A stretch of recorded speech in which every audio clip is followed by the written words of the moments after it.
Aktay. Uy, ikaw pala yan. Kala mo malilate ako, no? Pero hindi pa din siya nagsasalita. Ang sama ng tingin niya sa akin, kala mo laki ng atraso ko sa kanya eh. Uy, ano? Tititigan mo na lang ba ako? Tara na. Ayoko. Hinawakan ko siya sa braso. Iiwan ba naman niya ako eh. Ayos to ah. Uy, wait. Di naman ako na late ah. Actually, maaga pa nga eh. Wala pa nga 6 p.m. oh. Ew, don't touch me. Doon ka nga. Teka nga, bakit ba nagagalit ka? Basta, nagbago na isip ko. Ayoko makipag-date sa'yo. Ang unfair mo naman. Nag-antay lang ako sa wala. Nag-antay or may hinatid? Hinatid. Sino hinatid ko? Di ako pinanganak kahapon, Tristan. Ah, si Emily? Di ko hinatid yun. Bigla lang sumabay sa akin. Palusot pa. Sorry pero di ako nakikipag-date sa may sabit. Sabi nga, Uy, teka. Anong pinagsasabi mong may sabit? Wait, nagsiselos ka ba? ako magsiselos? Sa'yo? Sa inyong dalawa? Naririnig mo ba sinasabi mo? Wala akong pake kung sinong i-date mo or ihatid mo. Kaya pwede ba? Huwag kang delulu. Ako pa nga naging dilulu. Hindi ba pwedeng sumabay lang sa paglalakad? Sus, kaya pala may pabukas-bukas ng pinto. Yun ba yung hindi hinatid? So, nagsiselos ka nga. Ew, asa. Maka-ew. Nasakto lang din na nandito siya nag-aantay ng taxi. Saan mo ba gusto kita antayin? Sa labas ng office mo? Tsaka wala namang mali siya yung ginawa ko. Sadyang ikaw lang tong nag-iisip na meron. So tara na. Ayoko. Napaka-choosy eh no? Kala mo sinong maganda. May deal tayo, di ba? Ano? Hindi ka na tumutupad sa deal natin? Ngayon lang tong sinasabi mong date ah. Huwag ka nang umasang may kasunod. Ha? Paano ako mapapatunayan na nagbago na nga ako? Tingin mo ba mapapatunayan ko yun sa isang araw na date lang? At naghahangad ka pa ng may kasunod? Oo naman. Ganun ka ba kumilala ng tao? Isang date lang, kilala mo na?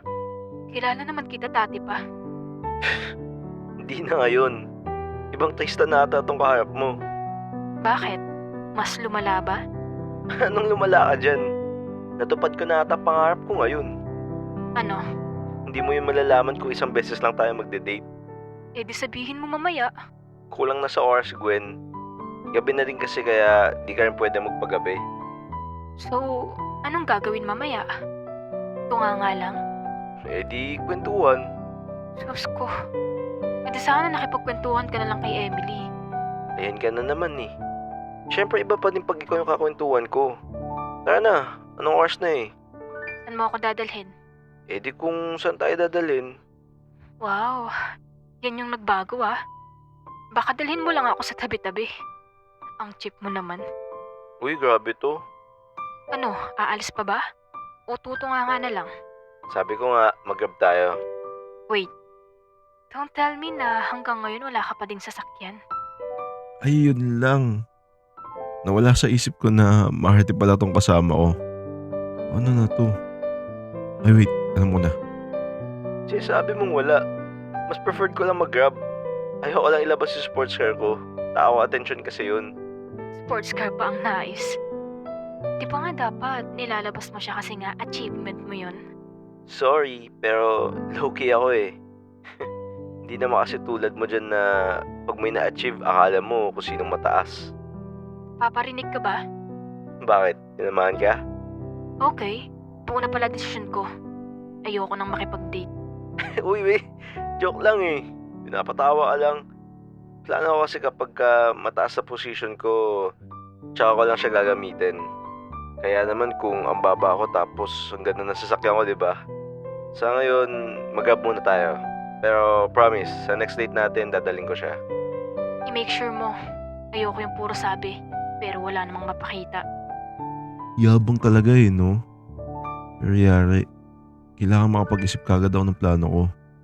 Pag nalaman niyang wala ako nun ni isa, patay na. Baka tuluyan niya ako layuan.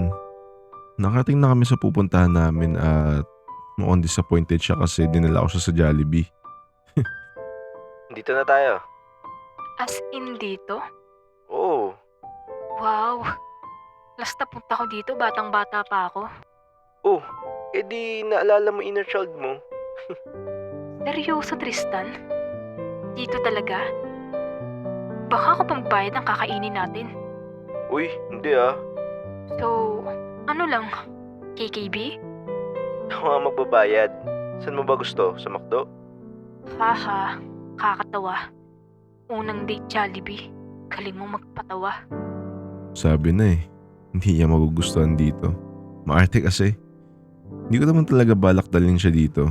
Sinadya ko yun para makita ko ma-appreciate niya ba yung effort na ginagawa ko sa kanya. Baka sakaling magbago tingin ko sa kanya. Pero hindi eh. Mas lumala siya ngayon.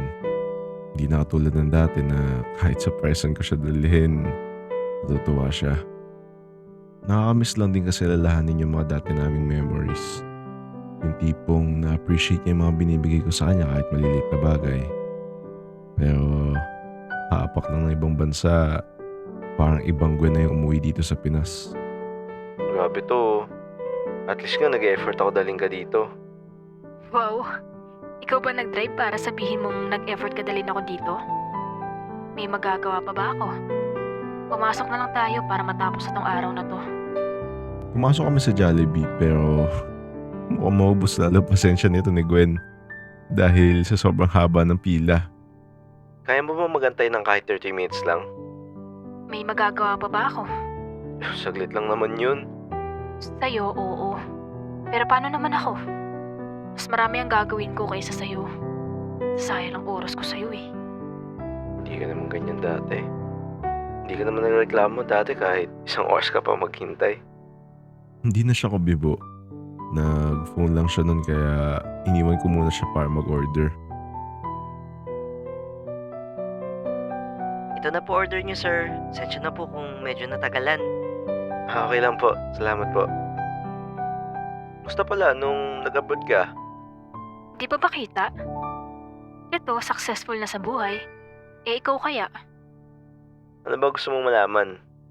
Ano ba kaya mong patunayan? Nakatira ka pa din sa parents mo? Hindi. Ah, nag-apartment. Hindi din. So, may sarili ka ng bahay? Oo. O edi mag-asawa ka na. May inaantay ako. Sino? Si Emily. Bakit ba puro ka na naman, Emily? Kailan ka pa nakabili ng bahay? Last year lang. Ah, di congrats kung ganun. Kala ko habang buhay ka nagtitira sa lunggahan ng parents mo eh. Sabi ko nga sa'yo, may pangarap ako. Pero isa lang hindi ko nakukuha. Ano yun? Ikaw. Ikaw yung pangarap ko na hindi ko pa nakukuha.